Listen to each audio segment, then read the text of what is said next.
বাঙালির ১২ মাসে ১৩ ষষ্ঠীর মধ্যে অন্যতম অশোক ষষ্ঠী। অশোক ষষ্ঠী কখনো কখনো চৈত্র মাসে পড়ে, আবার কখনো বৈশাখ মাসেও পড়ে। আসলে বাসন্তী পুজোর সময় যে শুক্লপক্ষে আসে, সেই শুক্লপক্ষের ষষ্ঠী তিথিতেই অশোক ষষ্ঠী পালিত হয়। এই ষষ্ঠী মূলত সংসার এবং সন্তানের মঙ্গল কামনায় পুজো দেওয়া হয় মা ষষ্ঠীর কাছে।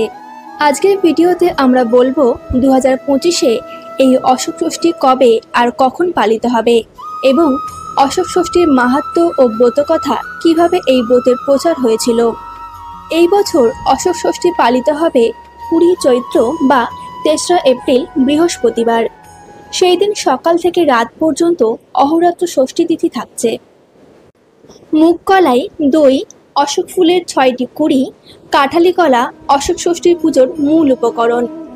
বাড়িতে বা মন্দিরে 2 জায়গাতেই করা যায় এই পুজো। পুজো সমাপনে 6টি মুগ কলাই, দই, কাঁঠালি কলা, অশোক ফুলের কুঁড়ি একসঙ্গে মেখে খেতে হয়। তবে ফলার গিলে খেতে হয় সরাসরি, দাঁতে কাটতে নেই। এটা খেয়েই উপবাস ব্রত ভঙ্গ করতে হয়। অশোক ষষ্ঠীর দিন সাত্ত্বিক আহার গ্রহণ করতে হয়। কোনো আমিষ খাবার, পেঁয়াজ রসুন গ্রহণ না করাই বাঞ্ছনীয় ব্রতীদের। এই তিথিতে অন্নের বদলে আটা, ময়দা বা সাবু খান, পোড়া খাবার খাবেন না। এই তিথিতে অশোক ফুল এবং বীজ খাওয়ারও নিয়ম আছে। আয়ুর্বেদে অশোক গাছের ভেষজ গুরুত্ব প্রচুর। মরশুমি অসুখ, স্ত্রীরোগ থেকে প্রতিষেধক তৈরি করে অশোক ফুল, বীজ এবং গাছের ছাল। সেই গুণকেই সমাদর করা হয় ব্রত পালনের মাধ্যমে। বাড়িতেও অশোক গাছ থাকা অত্যন্ত শুভ বলে মনে করা হয়। এতে বাস্তুদোষ কেটে যায় বলেই বিশ্বাস। এবার চলুন জেনে নেওয়া যাক অশোক ষষ্ঠীর ব্রতের পৌরাণিক কাহিনী। প্রাচীনকালে এক অশোক বনে এক মুনি বাস করত। একদিন সকালবেলায় তিনি দেখলেন অশোক গাছের নিচে এক ফুটফুটে মেয়ে হাত পা ছুড়ে কান্না করছে। মুনি ঋষি মেয়েটিকে তার কুটিরে নিয়ে এলেন। পরে তিনি ধ্যান করে জানতে পারলেন এক হরিণী মেয়েটিকে প্রসব করেছে। অশোক গাছের নিচে মেয়েটিকে কুড়িয়ে পেয়েছিলেন বলে তিনি মেয়েটির নাম রেখেছিলেন অশোকা। সময়ের সঙ্গে সঙ্গে অশোকা বড় হতে লাগলো। কন্যাটি বিবাহের উপযুক্ত হলে মুনি অশোকার বিবাহ নিয়ে যথেষ্ট চিন্তিত হয়ে পড়েন, কারণ অশোকা অপরূপ রূপবতী হয়ে উঠছিল এবং তাকে আশ্রমে রাখা নিরাপদ নয়। তাই ভেবে তিনি উপযুক্ত পাত্রের সন্ধান করছিলেন। কিন্তু অশোকার উপযুক্ত পাত্রের সন্ধান না পেয়ে তিনি ঠিক করেছিলেন পরের দিন ভোরবেলায় দরজা খুলে প্রথম তিনি যার মুখ দেখবেন তার হাতে তিনি অশোকাকে সমর্পণ করবেন। এরপর একদিন এক রাজা ওই বনে মৃগয়া করতে এসে প্রচণ্ড ক্লান্ত হয়ে পড়েছিলেন।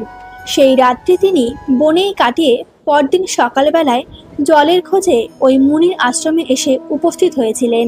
সেখানে তিনি অশোকাকে দেখে মুগ্ধ হয়ে যান। অন্যদিকে ঋষিও ভোরবেলায় প্রথম দ্বার খুলে রাজার মুখী দর্শন করেছিলেন। এরপর রাজা ও অশোকার 4 হাত এক করতে বেশি সময় লাগেনি। এরপর অশোকা স্বামীর হাত ধরে ঋষির কাছ থেকে অশ্রু সজল নয়নে বিদায় নিয়ে শ্বশুরবাড়ি রওনা দিয়েছিল। মুনি ভাবলেন অশোকা যদি পরে আশ্রমের রাস্তা চিনতে না পারে, তাই তার আঁচলে কিছু অশোক ফুলের বীজ বেঁধে দিয়েছিলেন এবং বলেছিলেন রাস্তায় যেতে যেতে এগুলো যেন পথের 2 ধারে সে ছড়িয়ে দেয়, যাতে কোনোদিন পথ চিনে এই আশ্রমে আসতে তার অসুবিধা না হয়। এবং তাকে অশোক ষষ্ঠীর উপবাসের কথা ও এই ব্রতের নিয়মবিধি বলে দিয়েছিলেন। মুনির কথা মতো অশোকা অশোক ফুলের বীজ ছড়াতে ছড়াতে রাজবাড়ি গেছিল। শ্বশুরবাড়িতে এসে সুখে সংসার করছিল অশোকা। ক্রমে অশোকার 3 ছেলে ও 1 মেয়ে হলো। কিছুকাল পরে চৈত্র মাসে এক অশোক ষষ্ঠীর দিন অশোকা তার বৌমাদের বলেছিল যে সেদিন অশোক ষষ্ঠী, তাই সে অন্ন গ্রহণ করবে না। তাই তার বৌমারা মুগ কলাই রেঁধে খেতে দিয়েছিল অশোকাকে। অশোকা খেয়ে ঘুমিয়ে পড়ে। পরদিন ঘুম থেকে উঠে সকালবেলায় সে দেখে তার পরিবারের সকলে মারা গেছে। অশোকা কিছু বুঝতে না পেরে সে কাঁদতে কাঁদতে অশোকা তার বাবার কথা অর্থাৎ মুনির কথা মনে করল। এরপর সেই অশোক গাছের সারি বরাবর আবার আশ্রমে এসে উপস্থিত হয়েছিল অশোকা। গাছগুলো ততদিনে বিশাল আকার ধারণ করেছে। এরপর অশোকা মুনির কাছে সব কথা খুলে বললে মুনি ধ্যানে বসে সব ঘটনা জানতে পারলেন। তিনি বললেন অশোক ষষ্ঠীর দিন ঘুঁটে দিয়ে মুগ কলাই সেদ্ধ করার সময় ঘুঁটের মধ্যে একটি ধান ছিল। সেই ধান মুগ কলাইয়ের মধ্যে পড়ে গিয়ে ধানও সিদ্ধ হয়ে গিয়েছিল, আর সেই খাবার খেয়েই তার এই সর্বনাশ হয়েছে। কন্যার অনুরোধে মুনি তাকে মন্ত্রপুত এক ঘটি জল দিয়ে বললেন, এই জল নিয়ে গিয়ে সবার উপর ছিটিয়ে দাও, তাহলে সবাই বেঁচে উঠবে। আর চৈত্র মাসের ষষ্ঠীর দিন মা ষষ্ঠীর পুজো করে অশোক ফুল, মুগ কলাই, দই দিয়ে খাবে, ভুলেও অন্ন আহার করবে না, তাহলে এই জীবনে আর শোক পালন করতে হবে না।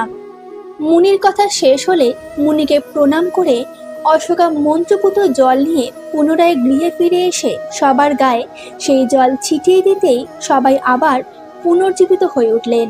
তারপর অশোকা তাদের সব কথা খুলে বললে সবাই খুব অবাক হয়ে গেলেন। এরপর কালক্রমে মুখে মুখে প্রচার হয়ে ছড়িয়ে পড়ে গ্রাম থেকে গ্রামান্তরে। এইভাবে দিক দিকান্তরে অশোক ষষ্ঠীর মাহাত্ম্য ও ব্রত কথা প্রচার হয়েছিল।